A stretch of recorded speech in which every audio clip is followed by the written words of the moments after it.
In 2018, researchers opened the skulls of Pompeii victims and found something that rewrote everything we thought we knew. The brains had turned to glass. What you're about to hear is not a disaster story. It's a crime scene.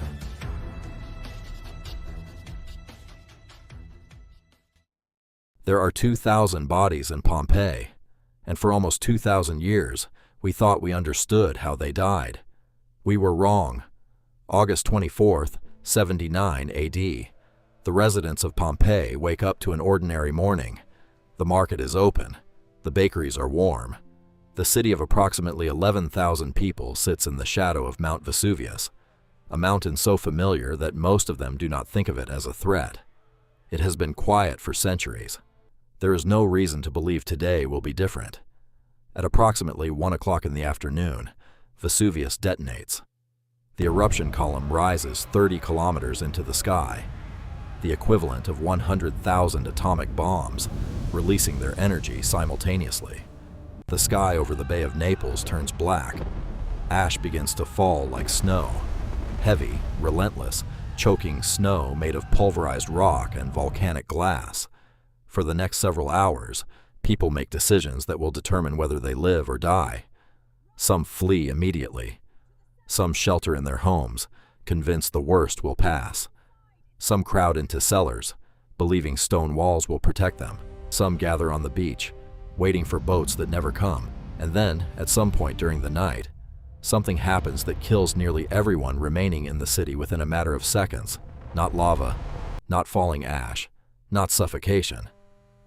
What kills Pompeii is something far more violent, far more total, and far more scientifically strange than any of those things. And we know this not because of ancient accounts, not because of the writings of Pliny the Younger, who watched the eruption from across the bay and recorded it in letters that survived, but because modern forensic science, the same discipline that analyzes crime scenes today, has been applied to the bodies of Pompeii with extraordinary, unsettling precision. This is not a story about a natural disaster. This is a forensic investigation, and the evidence is about to tell us something that changes everything we thought we knew about what happened in those final seconds. To understand the forensic evidence, you have to understand the geography of the crime scene. Pompeii sits approximately 8 kilometers southeast of Vesuvius. When the eruption began, the city was not in the direct path of lava. The column was rising vertically. This is why people had hours. This is why the decision to stay or go was, for a long time, genuinely unclear. The ashfall was dangerous but survivable. Roofs collapsed. Some died from falling debris. But the ash itself was not immediately lethal to someone with shelter, which is why the first question forensic teams asked was not how people died. It was why so many were still there at all. Archaeological analysis of body positions tells investigators something clear and troubling. The people who died in Pompeii were not caught by surprise in the streets. They were found inside buildings, in groups, in corners, in cellars. They had decided to wait it out, and that choice killed them. But not in the way most people assume. Now imagine the camera sweeping slowly across the archaeological site as it exists today. The frozen casts of bodies mid-gesture, a man shielding his face with his arm, a woman clutching an infant, a dog chained to a post, twisted in its final position. These are not the postures of people who died slowly from suffocation. These are not the postures of people who drowned in lava. These postures tell a forensic story, and that story begins with a phenomenon called a pyroclastic surge. A pyroclastic surge is not lava. It is not ashfall. It is something categorically different and categorically more dangerous than either.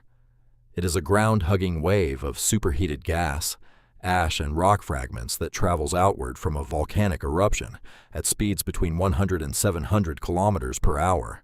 It does not flow around obstacles the way lava does. It does not give way to terrain. It moves like a horizontal explosion, enveloping everything in its path simultaneously.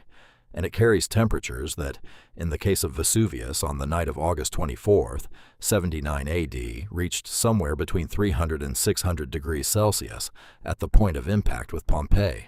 To understand what 300 to 600 degrees Celsius does to a human body in a matter of seconds, you do not need imagination. You need the forensic data. And the forensic data, accumulated over decades of study and dramatically expanded by a series of studies published between 2001 and 2020, is precise and deeply disturbing. The first surge to reach Pompeii was not, researchers now believe, the lethal one. Thermal analysis of human remains from different layers of the eruption sequence suggests there were multiple surges, each progressively more intense. The earlier surges may have been survivable, hot enough to cause severe burns, hot enough to kill those in exposed positions, but not uniformly lethal to those in enclosed spaces. The final surge was different. The final surge was the execution, CT scanning of the preserved skeletal remains. The same technology used in modern hospital radiology has allowed researchers to examine the internal structures of victims without disturbing the plaster casts that surround them. What the scans reveal is a pattern of physical damage entirely consistent with extreme, instantaneous heat exposure. Bones show evidence of thermal fracturing. Muscle tissue, where preserved, shows signs of heat-induced contraction, the same pattern seen in modern forensic cases involving fire deaths. The bodies are not simply buried, they are transformed. In 2018, a study published in the New England Journal of Medicine examined the remains of victims found in the boathouses of Herculaneum, the neighboring city even closer to Vesuvius, which received the pyroclastic surges before Pompeii did. What the researchers found there was, by any measure, one of the most extraordinary forensic discoveries in the history of volcanology. The victims' skulls had exploded, not metaphorically, literally. The skulls showed fracture patterns consistent with a rapid, extreme buildup of internal pressure, the kind of pressure generated when fluid inside a sealed biological container is subjected to sudden, massive heat. The brains of these individuals had vaporized so rapidly that the resulting steam pressure had fractured the cranial bones outward from within. The study also found something perhaps even more remarkable. In at least one case, vitrified brain tissue was recovered from inside the skull, brain matter that had been subjected to temperatures high enough to convert it from biological tissue into a glassy, amorphous solid. The same process that turns sand into glass, silica vitrification under extreme heat, had occurred inside a human skull, in what would have been a fraction of a second. These people did not suffer. They did not have time to suffer. What the forensic evidence describes is not an agonizing death. It is an instantaneous one. The brain was gone before the nervous system could register the event, but here is where the forensic picture becomes more complex.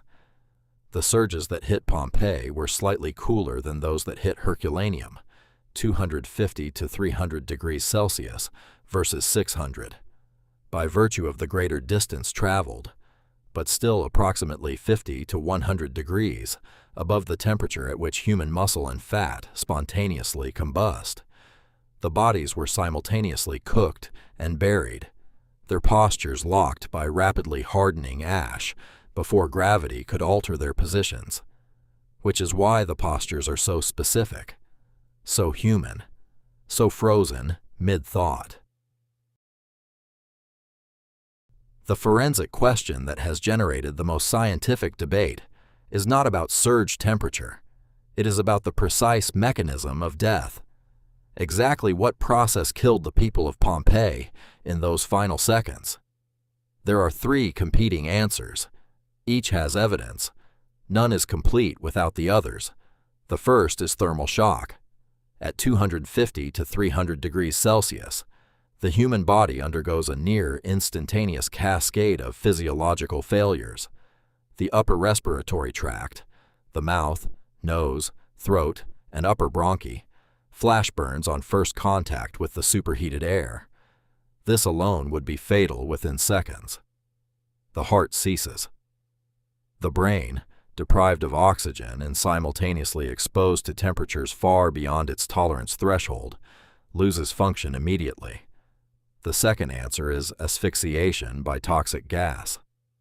Pyroclastic surges carry not just heat, but a complex mixture of volcanic gases: sulfur dioxide, carbon dioxide, hydrogen chloride, carbon monoxide. At surge concentrations, these gases would render the atmosphere instantly unbreathable. Lungs exposed to them would cease to function within 1 or 2 breaths. For victims in partially enclosed spaces where surge temperature was moderated by surrounding structure, toxic gas may have been the primary mechanism, heat merely finishing what the chemistry had begun.